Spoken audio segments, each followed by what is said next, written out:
আপনি কি জানেন কোরআনের এমন একটি সূরা আছে যেটিকে বলা হয় কোরআনের কনেরা। সূরা আর রহমান এমন এক সূরা যা শুধু আমাদের কানকে নয়, আমাদের অন্তরকেও জাগিয়ে দেয়। একদিন এক সাহাবী রাসূলুল্লাহ সাল্লাল্লাহু আলাইহি সাল্লামের কাছে এসে বললেন, এ রাসূল, এমন কিছু শুনতে চাই যা আমার হৃদয় নরম করবে, আমার ঈমানকে সতেজ করবে। নবী করিম সাল্লাল্লাহু আলাইহি সাল্লাম বললেন, সূরা আর রহমান পাঠ করো। প্রিয় ভাই ও বোনেরা, সূরা আর রহমান শুরু হয় আল্লাহর এক মহাপরিচয় দিয়ে। আর রহমান, পরম দয়ালু। আল্লাহ তাআলা এখানে তার অসংখ্য নিয়ামতের কথা আমাদের মনে করিয়ে দেয়। আকাশ, পৃথিবী, চাঁদ, সূর্য, নদী, সমুদ্র, ফল, ফসল, প্রাণী, এমনকি আমাদের জীবন, সবই তার দান।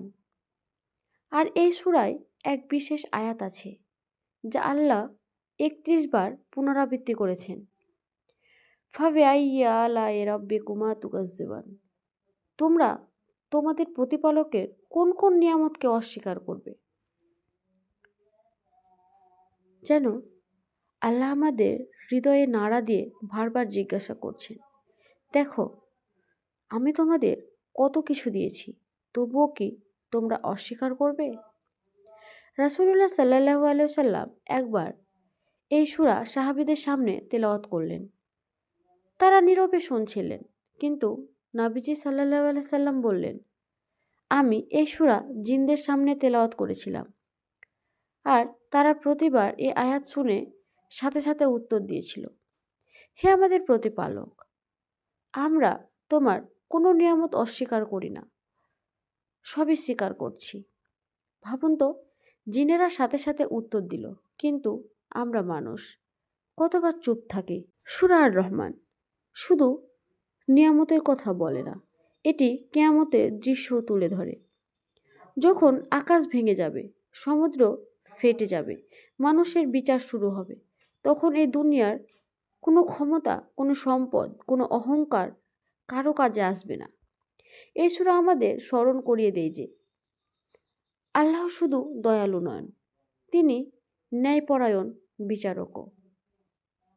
প্রিয় শ্রোতা, সূরা আর রহমান তেলাওয়াতের ফজিলত অপরিসীম।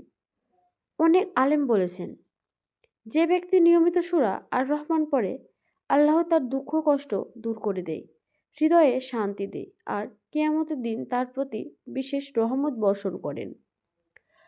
অসুস্থ মানুষের উপর সূরা আর রহমান তেলাওয়াত করলে তার অন্তরে আশা জাগে, মনোবল ফিরে আসে। অনেকেই অভিজ্ঞতা শেয়ার করেছেন, দুঃখ, হতাশা ও মানসিক চাপের সময় এ সূরা পড়লে মনে অদ্ভুত প্রশান্তি নেমে আসে।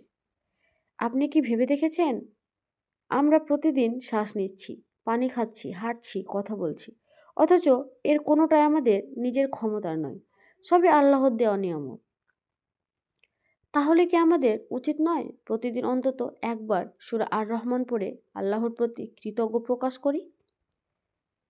চলুন আমরা প্রতিজ্ঞা করি, আজ থেকেই প্রতিদিন অত্যন্ত একবার সূরা আর রহমান তেলাওয়াত করব এবং প্রতিদিন নিয়ামতের জন্য আল্লাহকে ধন্যবাদ জানাবো। যদি এই গল্প আপনার হৃদয় ছুঁয়ে যায়, তাহলে ভিডিওটি লাইক করুন, শেয়ার করুন, আর আরও ইসলামিক কন্টেন্ট পেতে চ্যানেলটি সাবস্ক্রাইব করুন। আল্লাহ আমাদের সবাইকে তার নিয়ামতের কৃতজ্ঞ বান্দা হওয়ার তৌফিক দিন। আমিন।